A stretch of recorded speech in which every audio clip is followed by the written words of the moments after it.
Zoe, are you there? There's something important I need to tell you. I know your dad said I couldn't tell you this, but I think it's unfair to keep this a secret from you. Yes, I'm here. What is it that's so important, Edith? Well, it's about your dad. Seriously, I don't know where to start, but I feel like I have to tell you that your dad's health is in a very critical condition. He's in the terminal phase of a heart failure, and his condition is deteriorating at an alarming rate. I asked him to go to the hospital, but he wanted to stay home. I think he also knows that his time is running out. What? Why all of a sudden? A mere few weeks ago, when I last saw him, he seemed to be in good spirits and full of energy. How come his condition worsened so quickly? I just can't believe this. He was deliberately pretending to be okay so you won't have any suspicions on his condition. In reality, he was suffering from a lot of chest pain and fatigue. What a brave man, to think he would go to such length to protect you from all the possible emotional damage. I know that it's difficult to process all of this, but it's still an inevitable truth. I knew that he was dealing with heart failure for a long time now, but I didn't anticipate that this day would come so quickly. Honestly, you should have told me about my dad's condition way sooner, Eden. I really don't understand why my dad told you to keep his illness a secret from me. Zoe, you know Henry loves you more than anything in the world. He didn't want to hurt your feelings. He knew that if you learned of his illness, you would be devastated. Your dad didn't want to worry you, so he kept his health problems a secret. How could he possibly conceal such a grave matter from me? He should know that I love him just as much as he loves me, and that keeping his condition from me won't help me cope with tragedy any better. I know, I told him the same thing, but despite how many times I tried to talk him out of his opinion, he insisted that I maintain my silence and not inform you of his illness. Well, now that you have told me about it, can I at least pay my dad a visit? I won't just sit around and do nothing while my father is fighting for his life. Zoe, I know that you want to see your father as soon as possible. However, if you were to appear at our home at this time, it would make me a traitor to his wishes, and I would never want that. You know, I gave him my words, and I can't just simply break my promise with him. What should I do now? Should I just watch as his life slowly comes to an end without doing anything? What kind of daughter would do something like that to her own father? Zoe, I know what you're going through right now. I have all the sympathy in the world for you. But don't be too worried. I'll keep you constantly informed about your dad's situation. What if I just come to his mansion without his consent? I could make it like a casual visit that he won't have anything to say about it. Please, Eden, I want to be with my father during this most challenging time in his life. I'm sure he would be more than happy to see his daughter. No, Zoe, I told you, you can't do that, or else your dad would be boiling mad at me. You already know how short-tempered your dad is, and how scary he would become when he loses his composure. Especially when it's something that it has to do with you. I know that you're feeling confused and scared, but bear in mind that I'm always here for you during this difficult time. But Eden, how can I make it seem like nothing and ignore my dad, knowing that he's suffering from so much misery? Honey, I told you, I'll make sure that you don't miss any important updates on your dad's medical condition. All you need to do right now is to clear your head, pray, and hope for the best for your father. He's a tough man. Although the chances are slim, he hasn't given up on his life yet. Fine, I understand that it's impossible for me to visit my father. However, I don't want to trouble you too much about my father's condition. So can you please at least provide me with contact details of his private doctor, Mr. Davis? I just want to know more information on my father's medical prescriptions and his current condition. Oh, I forgot to tell you. Mr. Davis no longer works as your dad's private doctor anymore. He told us that he was experiencing some family difficulties and resigned shortly thereafter. Now, Dr. Brown is in charge of supervising your dad's health. Oh, okay. Would you be so kind as to give me Dr. Brown's phone number so I can have a word with him? Please send me as soon as possible because this is really important for me. Honey, you don't need to worry yourself too much with your father's treatment by contacting his private doctor. Me and Dr. Brown have everything under control. We always keep a close eye on Henry's situation and immediately interfere if anything goes wrong. I can't help but think that you're doubting my ability to take care of your father, and I feel a little offended by that. No, Eden, you're misunderstanding me. That's not what I meant at all. I believe that you have seen with your own eyes how well I have always taken care of Henry throughout the years. I undertake the daily tasks of cooking his meals, ironing and laundering his clothes, cleaning the bedroom, and ensuring that his workroom is spotless. I could ask the maids to do all the housework, but I don't want to. I think it's important for me to be a hands-on wife and take care of my husband myself. Zoe, I don't want to say this out loud, but I knew that you disliked me from the very first day I set foot in Henry's house. Is that correct? Well, I don't blame you. It's a bad reputation that stepmothers always have to bear on their shoulders. Eden, I'm sorry. It is true that I didn't have a good feeling about you marrying my dad from the start because I thought it was a hasty decision. But as I came to know you better, I came to realize that you truly love and care for my father. In fact, you were the one who strongly opposed my father's decision of forcing me to move out of his house due to certain misunderstandings between us, and I'm really grateful for that. I want to know more about my dad's condition, but that doesn't mean I don't trust you to take care of him. Those are two different things. Fine, honey. I'll give you Dr. Brown's contact. But don't worry too much. As I said, me and Dr. Brown have everything under control. Zoe, honey, I feel as though I've been stabbed by 100 knives in my heart. I cannot believe it happened so quickly. What is it, Eden? Is it about my dad? Yes, darling. Henry passed away peacefully in his sleep. This morning, when I entered his room, I noticed that he was no longer breathing. I immediately called Dr. Brown, who arrived shortly thereafter and conducted a thorough examination.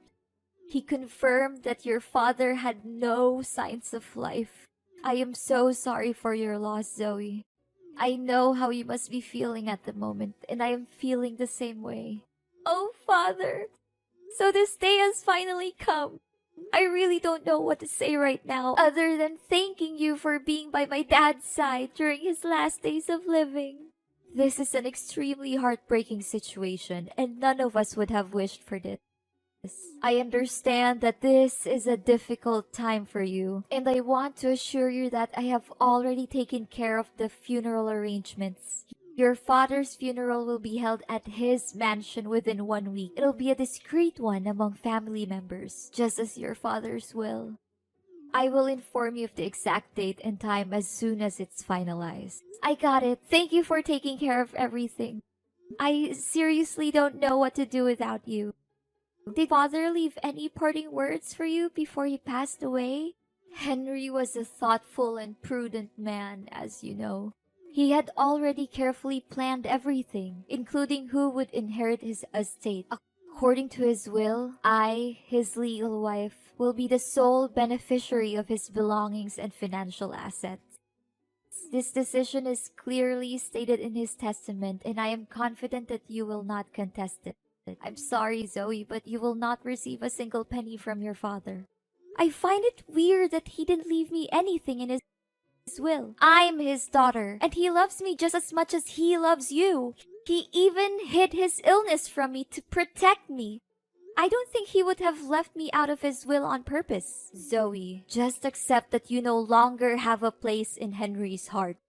I have been his primary caregiver for many years, and he has come to rely on me more than on you.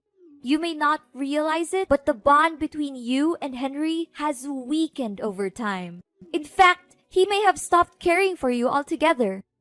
That is why he decided to leave me all of his assets. He knew that I am the person who deserves them the most. No! It's simply not true what you said. My father's love for me has never diminished, even after my mother's death. The last time we saw each other, he treated me with the same warmth and kindness that he always has. I can confidently state that my father's love for me is unwavering and everlasting. You may continue to cling to your delusion about your father, but you cannot deny the fact that I am the rightful heir to Henry's vast fortune. If you have any objections to your father's will, you are welcome to come to my house and I will show you the testament that he personally wrote. I am confident that you will be able to identify his handwriting and signature very quickly. Admit it, Zoe. Now you're nothing more than a pitiful and abject failure. And me? After all those years of enduring that disgusting old man, I can finally achieve my goal to acquire his fortune and a lot of it. What? What do you mean?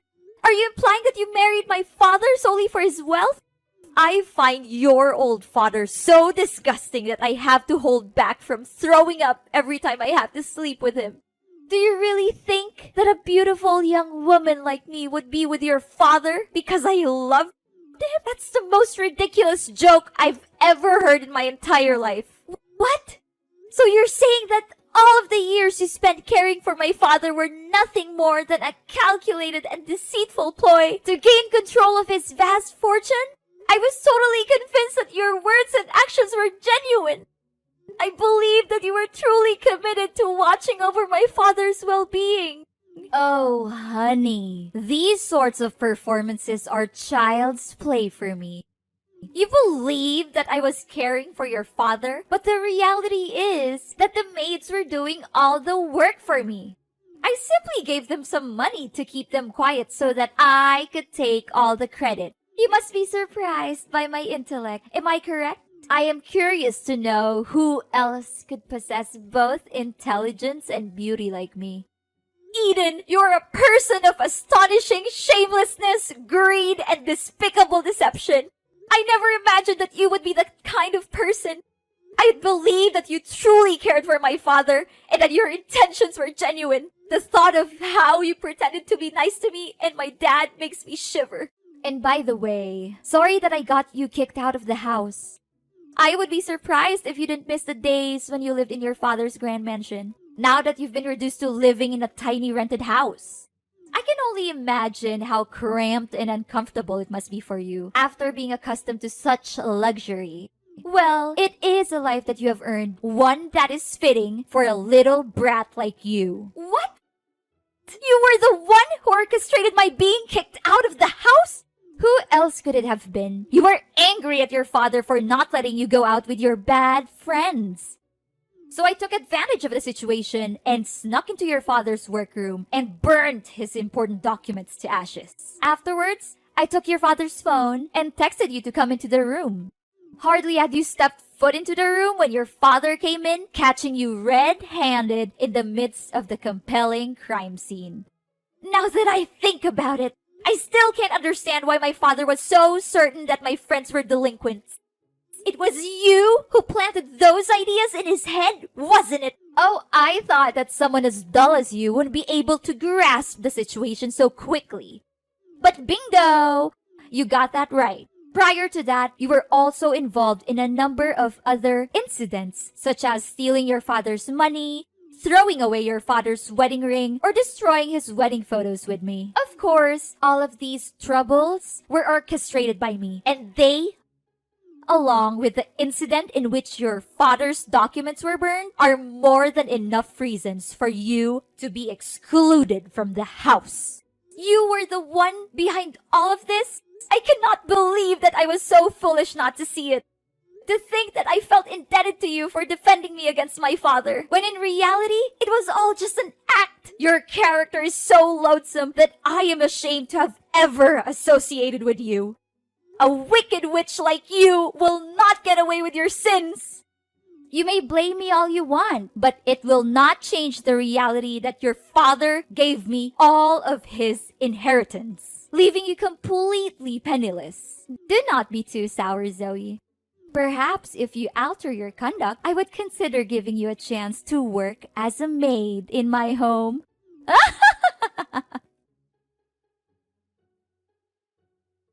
Zoe, I never imagined that you could be so embittered as to not even attend your own father's funeral. I am deeply disappointed in you, Zoe. What kind of daughter are you? I was about to ask you that very question, Eden. What sort of stepmother are you to commit such a heinous act? What sort of thing are you implying, Zoe? Are you still holding a grudge against me for not getting your hands on your father's fortune? If I'm not mistaken, you're simply sitting at home plotting some evil scheme to regain your father's inheritance. Are you not? Well, sorry to say, but that won't be easy, Zoe. You know very clearly that I am the rightful owner of your father's legacy. You even saw with your own eyes your father's testament, and you can't even deny that it is your father's own handwriting. Eden, I would not be so arrogant if I were you. In fact, I suggest that you prepare to face your worst nightmare for the vile crime that you committed against my father. What crime are you referring to? Are you perhaps fantasizing again? Don't attempt to deceive me with your pretense of innocence. I know everything. You coerced my father into signing a will that leaves all of his assets to you. Your boyfriend held a gun to his head while he was signing the document. Subsequently, you confined my father and Dr. Davis in the basement to prevent anyone from ever learning of your wrongdoing. What boyfriend? Seriously, I don't have a clue what you're talking about. Your father is dead. Stop deceiving yourself into believing that he's still alive. It's ridiculous, you know that. If you had attended the funeral, you would have seen your father's body in the coffin, but you declined to do so. Please, Eden, stop pretending. I know everything about your evil plan to hurt my father and steal his money. In fact, Dr. Brown is actually your boyfriend, Scott. He has assumed the identity of Dr. Brown in order to stay close to you. If I'm not mistaken, you had intended to marry him had things gone according to your initial plans. What? Don't just level such an accusation against me without any proof to support it. Do you seriously believe that I will allow you to continue defaming me in this manner? I'm calling the police. How dare you deny your crime and ask for evidence? My father and Dr. Davis are the living proof of your wrongdoing. I found them tied up in the basement of my father's mansion, and I was able to free them. The police will soon find out about you and Scott's crime of kidnapping. You should prepare for that. It's useless to deny it because Scott has already confessed. How could he have been so foolish? I refuse to believe it. Don't try to trick me. I won't fall for it. There's no way that Scott would admit everything.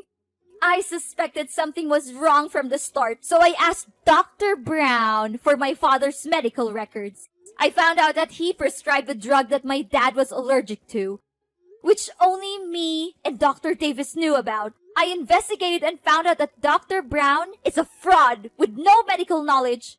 He eventually pleaded guilty to his crimes and said that you were his accomplice. What? How could Scott be so stupid to commit that simple mistake? I knew that I could never put my trust in that useless man. Don't just blame your boyfriend for your plan failing. You also messed up. That gave me the perfect chance to sneak in and rescue my dad and Dr. Davis from the basement. No! It's unbelievable that someone as dull as you could have figured out my plan so easily. I cannot believe any of this. Eden, you are a liar and a cheat. You pretended to be a good wife and caregiver to my father, but you were actually having an affair with Scott. Dr. Davis found out about your affair with Scott and told my father. You and Scott were scared, so you attacked them and locked both Dr. Davis and my father in the basement. No, please stop talking. I've heard enough.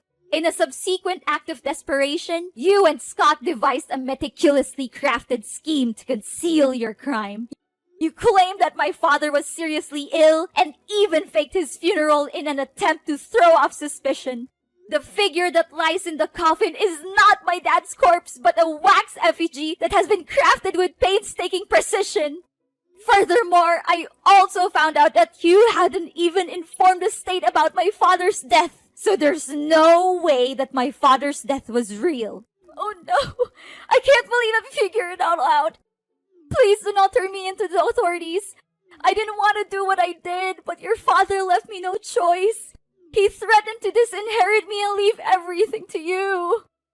I was afraid of having to give up the lifestyle that was funded by wealth and privilege, which I had been enjoying all the time. What could I do in that situation? Henry forced my hand. It was not my fault. I would do anything to make it up to you and your father. I would go away and never bother you again. I would give up everything I've just to be forgiven. Please, I'm begging you. Don't call the police. I'm not a bad person. I was just trying to survive. Please give me another chance. After the dreadful crimes you committed, now you would still dare to claim that you are not a bad person? Your actions against my father were utterly unforgivable, and you deserve the most severe punishments. The police are already on their way to arrest you, and don't even think for a moment that you will be able to escape justice. After a lengthy investigation, the police finally apprehended Eden and her lover, Scott, for their heinous crimes of illegal captivity and fraud. The two were subsequently tried and convicted, and each sentenced to 7 years in prison. This sentence is a just and fitting punishment for their cruel and unscrupulous actions. Upon being liberated from their imprisonment, my father and Dr. Davis showered me with praise for my keenness in solving the case. My father also expressed his regret for not heeding my counsel in the first instance and forcing me to move out of his house. He then extended an invitation for me and my spouse to relocate to the mansion and reside with him. Ultimately, it was not my father who was at fault for the events that transpired.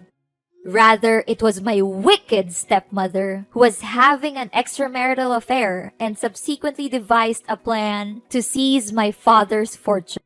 In the end, justice was served. Although what happened to my father and me was disheartening, it also served to strengthen our bond as father and daughter. It is always essential to never give up on the people we care about and to be willing to open our hearts when they offer us a sincere apology for the mistakes they made in the past.